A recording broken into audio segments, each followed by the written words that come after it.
Antes de iniciarmos o nosso estudo em replay, vamos explicar um pouco sobre o nosso plano de trade.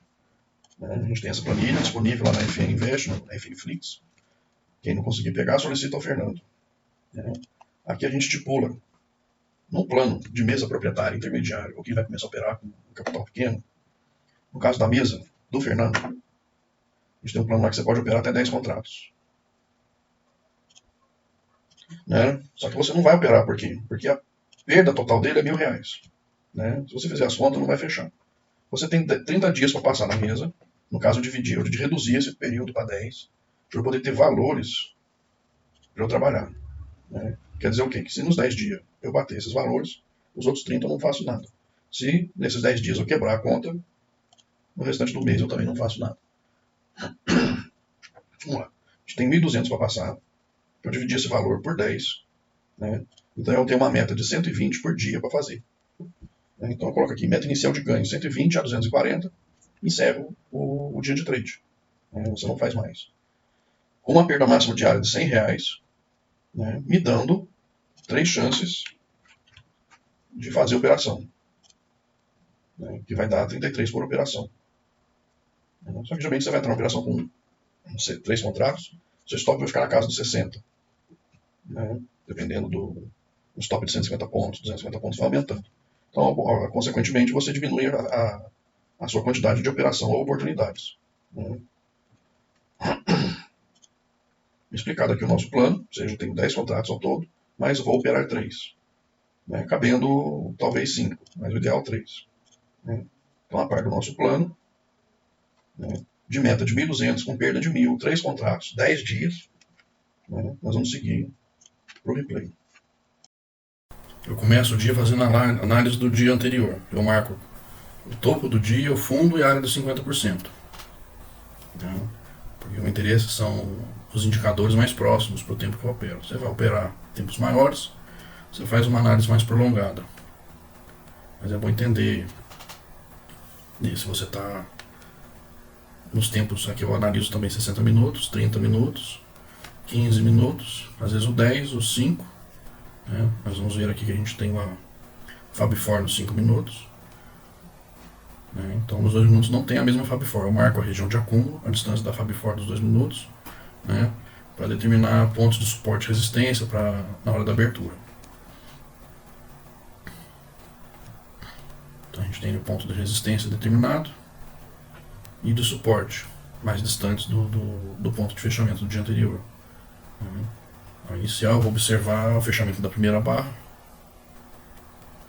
Ele abriu dentro da região de acúmulo do dia anterior. Então a gente já pode começar a observar os movimentos, já validando as médias móveis presentes.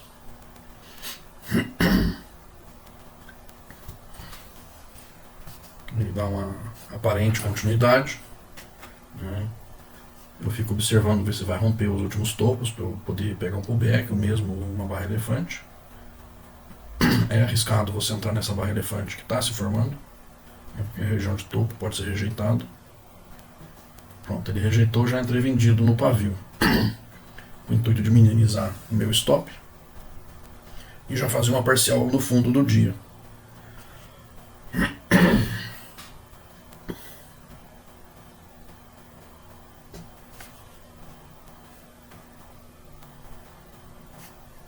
Parcial feita, 1 para 1. Estimei um possível alvo no fundo do acúmulo. Mas no dia anterior a gente teve um dia de tendência com 2.000 e poucos pontos. Então é um provável dia de força 1. Força 1 é um dia que é um dia bull ou bear anterior, e no dia presente ele abre contra o diário. A gente pode dizer que ele abriu contra, porque ele não abriu acima, ele abriu dentro do diário, já em queda e acumulando.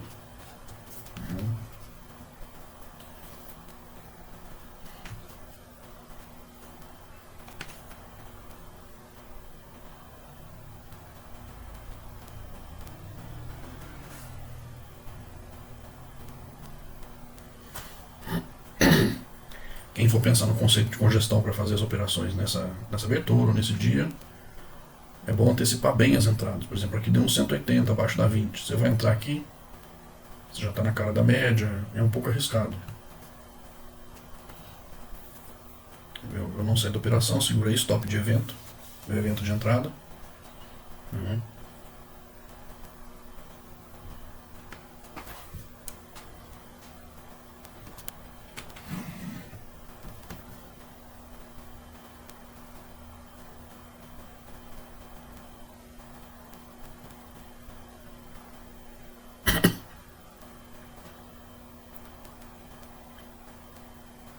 Ele rejeitou essa correção de alta, eu fiz uma adição, onde eu corro o risco de sair no 0 a 0.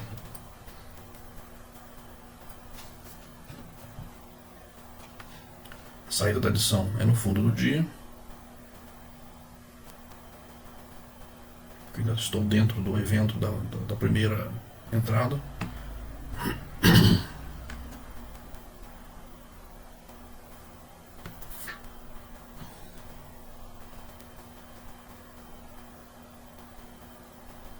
E a cada minuto, 2 minutos que passa, a própria formação da barra ela vai te contando uma história. Então, uma parte dessa história que ela vai te contando, ela não vai dizer o que vai fazer. Ela vai dizer o que está fazendo ou o que fez para você tomar a sua decisão para frente. No caso, eu tomei a decisão de adicionar, segurar o stop de evento e tentar sair com essa adição no fundo.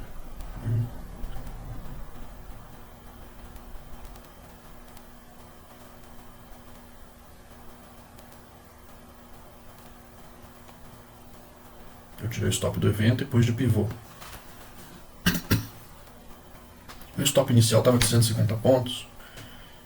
Então eu estou segurando e conduzindo essa operação. Talvez sair no 2 para 1, que seria 300 pontos, ou o próximo, seria o mais correto dentro do meu plano de trade. Eu já estou batendo o plano de trade, né? Eu já estou próximo de me dar o direito de sair da operação com a meta batida.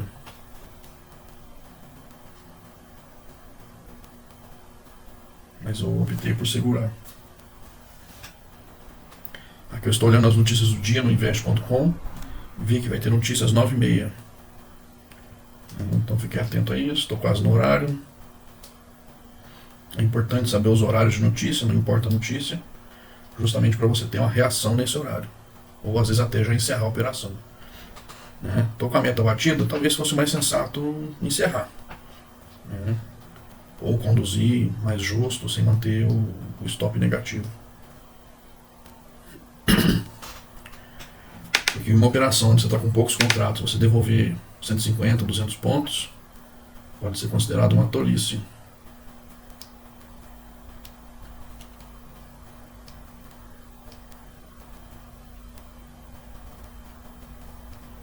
Essa barra verde que ele fez aí, a gente pode até, apesar de pequena, ele não chegou a tocar 20, mas tocou as médias, a gente pode até considerar ela uma barra de finta, que ela voltou com força até as médias e não deu continuidade. Esse seria o ponto ideal de eu ter saído, com poucos contratos, ou um contrato que eu estou. Hoje eu tentei deixar o stop aí nesse evento de força, mas era uma barra de notícia. Então eu acabei retrocedendo.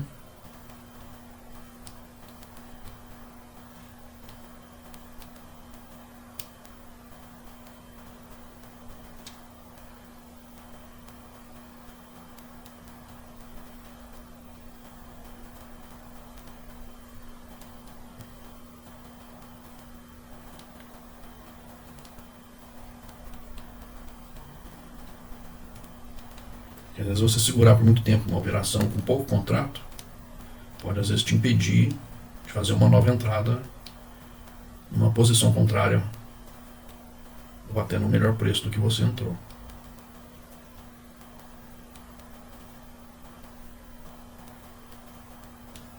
Eu voltei meu stop para o pivô. E a partir desse ponto eu não iria segurar no pivô, mas eu estava observando a formação dessa barra.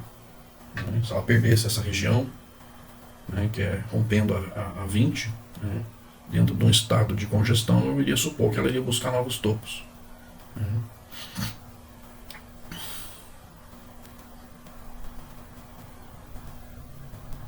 Ele rejeitou a região do preço. Eu acho que adicionei, coloquei a minha parcial aproximadamente na região de 50% dessa correção.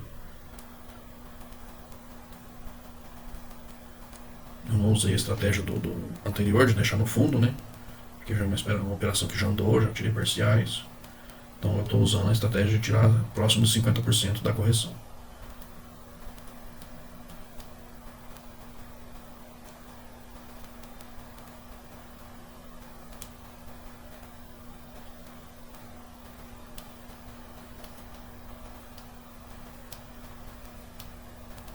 Eu posso até encerrar e vocês verem que a meta já está batida, a meta é de 120 a 240.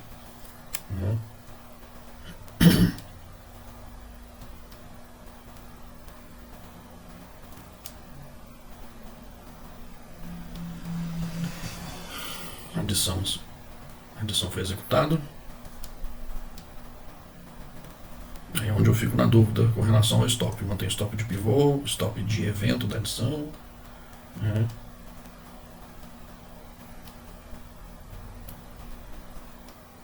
Se eu já saio com tudo, por causa da meta batida. Barra. Nesse momento eu estou pensando em qual stop utilizar.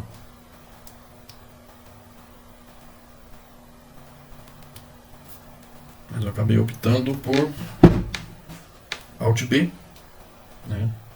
Ou seja, eu deixei o stop no meu preço médio ou o preço atual.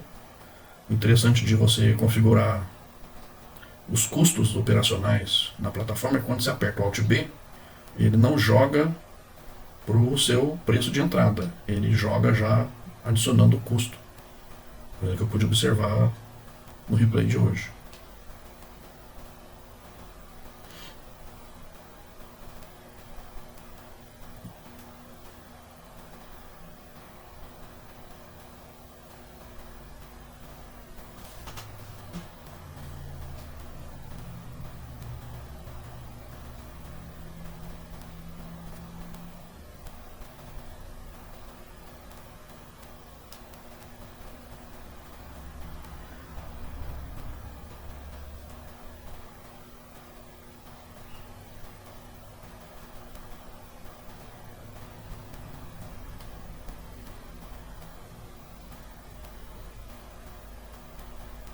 Alt B, saiu.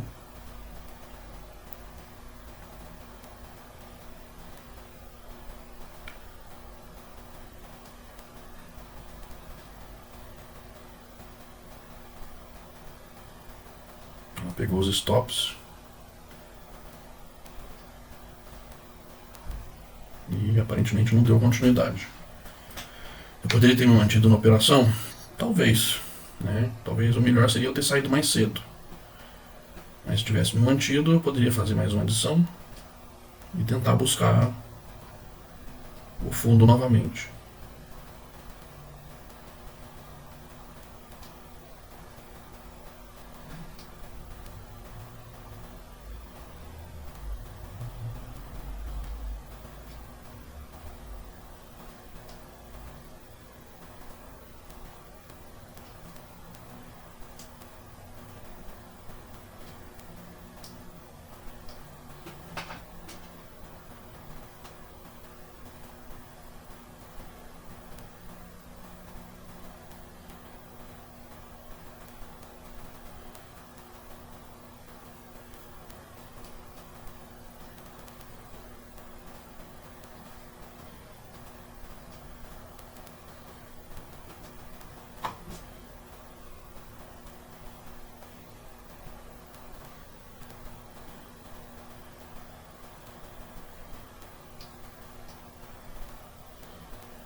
Lembrando que o mercado não está direcional, né, em nenhum tempo gráfico. Então, quem for trabalhar essa abertura nessas condições, pensar sempre na congestão. Ele foi com muita força e velocidade testar o fundo. É uma região de suporte, é uma região compradora. mas ainda dentro do acúmulo anterior. Um comprador de congestão mais ousado já teria comprado nesse toque no fundo, mas eu prefiro sinais mais claros.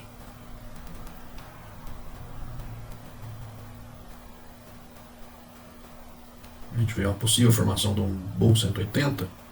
Talvez você entrar um pouco antes da confirmação, minimiza seu stop, né? Maximiza o seu gain. Eu entrei na confirmação, eu fiquei com stop de 180 pontos aproximadamente, né? Mas eu como entrei com 3 contratos, né? Se eu tirasse 2 eu já teria mais da metade do valor do stop.